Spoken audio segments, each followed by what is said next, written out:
Lost and found. So the church, whether I'm looking at St. John or looking at the larger church, it is probably one of the most complex organizational structures in humankind. There are all kinds of different expectations of people as to what does a church do or not do. A variety of different viewpoints, whether they're theological, political, or social, and somehow a lot of volunteerism, and somehow the church comes together and it tries to share God's love with the world.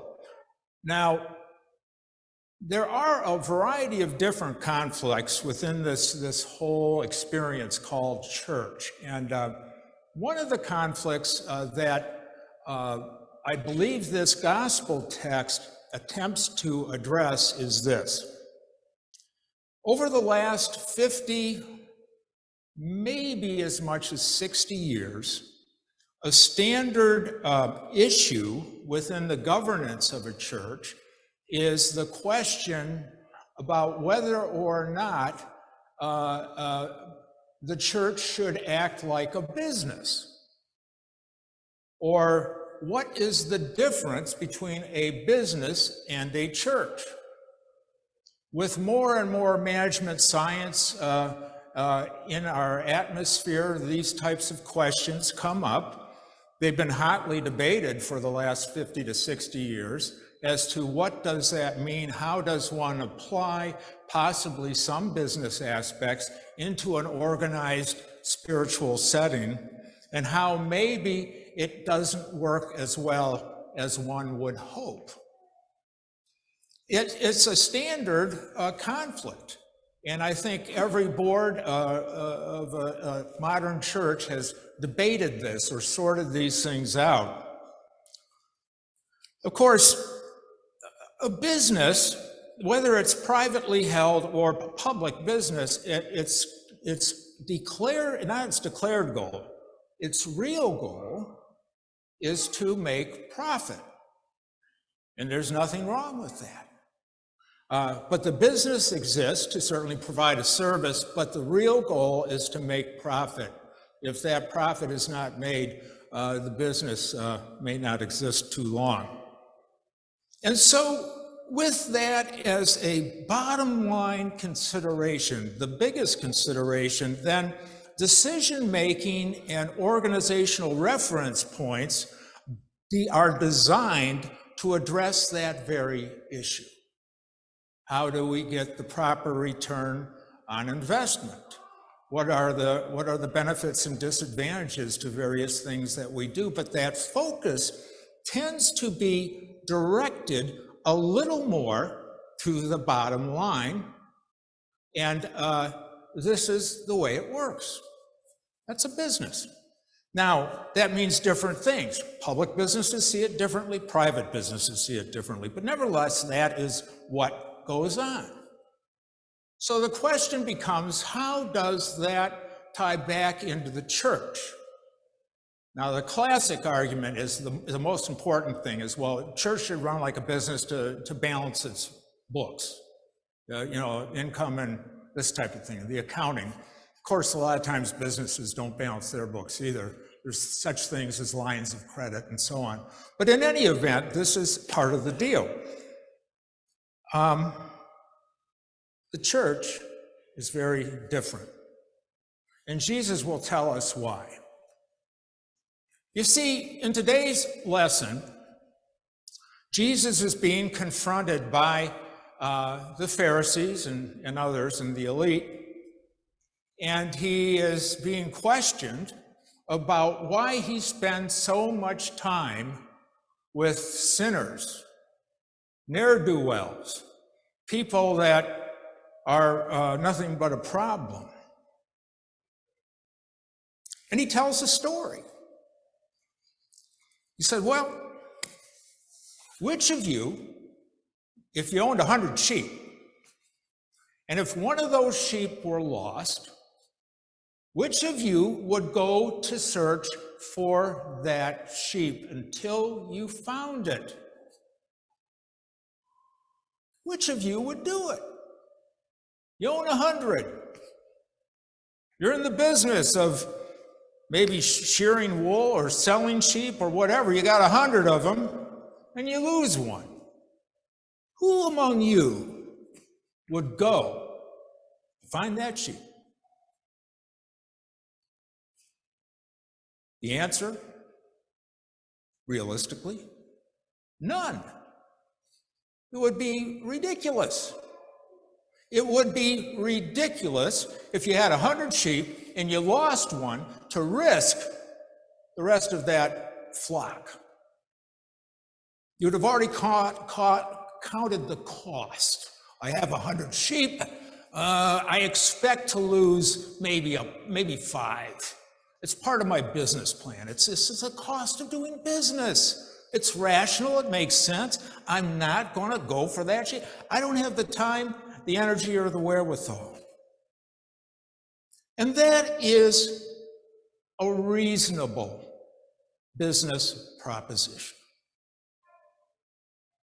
And this is where the church comes in. We, as a church, search for that lost sheep until it's found.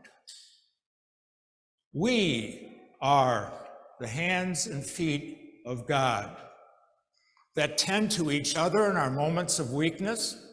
We do this all the time at St. John. When someone is sick or suffering, people gather around not thinking what they can do or not do, but how can we help you, see? As a larger congregation, we try to imagine all of the challenges in society, those lost sheep, and how can we, in some way, be God's hands and feet. And I tell you the truth, even the bells are on some level soothing some people in this neighborhood, giving some sort of solace. But our mission is to share God's love with each other and the world around us. It's what we do. And Jesus makes it clear that that is what the people of God do. So naturally, I'm going to hang out with anybody and everyone I please.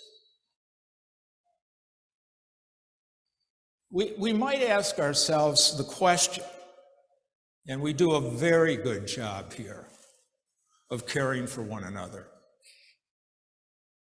But we may ask the question, who are the lost sheep beyond the bounds of our church?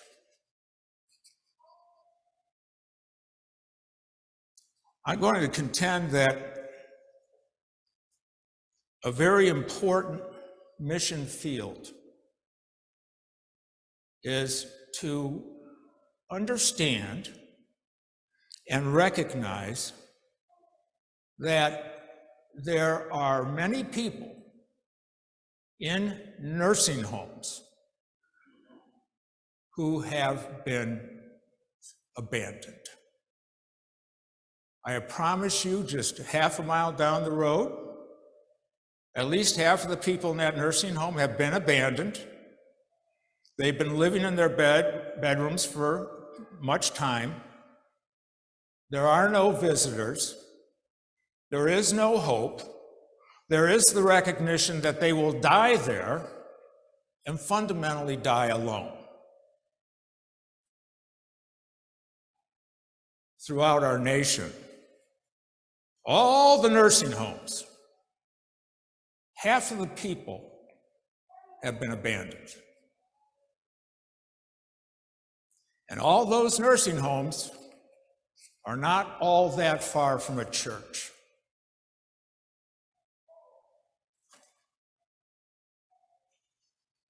And that's why we developed years ago a program called Pathways and Compassion, which is designed to call the lost in nursing homes right under our noses a mission field, to mobilize members who feel called to become visitors, to be able to say, I can and will commit myself to visiting with one or two of these lost souls, to one-on-one build that relationship, to hear their story and to share my story and to help that person know that they're not alone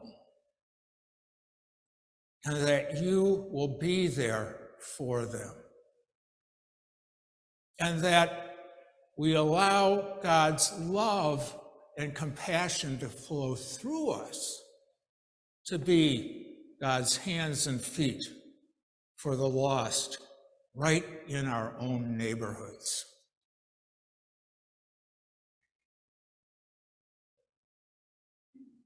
Eight years ago, or 9,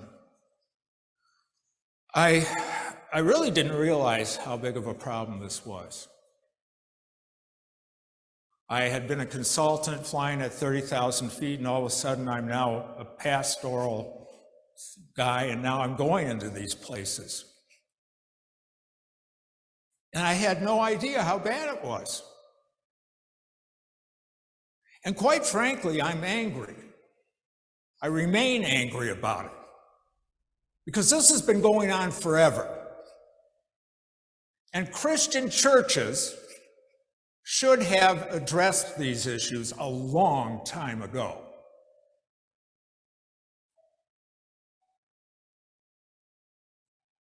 In any event, so much for that.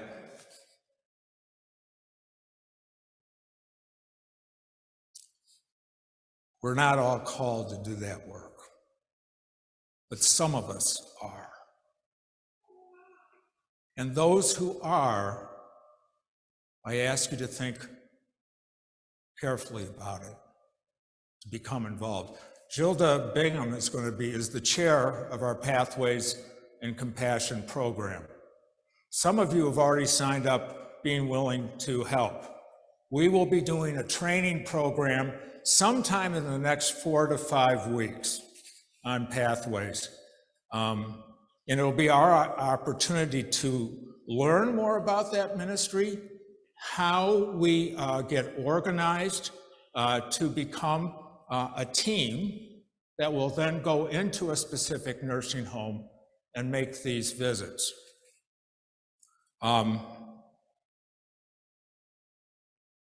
The Pathways program that we had started 8 years ago, it trained, around 60 churches, and things were happening, and then COVID hit, and it slammed everything down. But we're ready to be retooled and start to move out.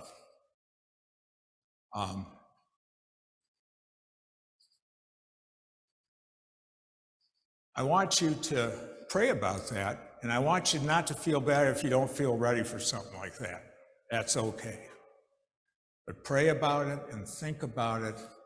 How can I play that role to help someone who is alone?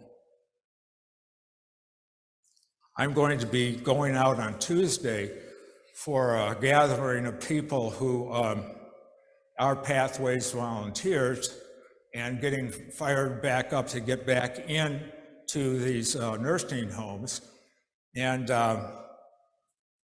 getting it all launched again. But I ask you to think about it, because what we're going to end up doing, once this church is trained, however many volunteers we have, if it's 10, 15, 20, whatever the number, and once we get going, we'll start to promote the Pathways program again throughout the state of Michigan and beyond. We've got all the materials, we have the know-how how to do that. But this is fundamental compassion in action.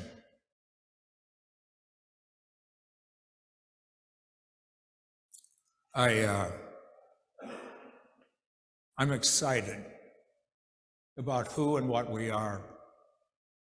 I'm excited about the possibility of our church consistently demonstrating through action the love of God. I'm excited about the fact that our leadership recognizes that each one of us needs to be properly fed, that we have to care for each other, that this ministry is there and here for you, to feed you, to strengthen you, to comfort you, and then to challenge you. These are wonderful days to be the church, and I give thanks to God for each of you every day. Amen.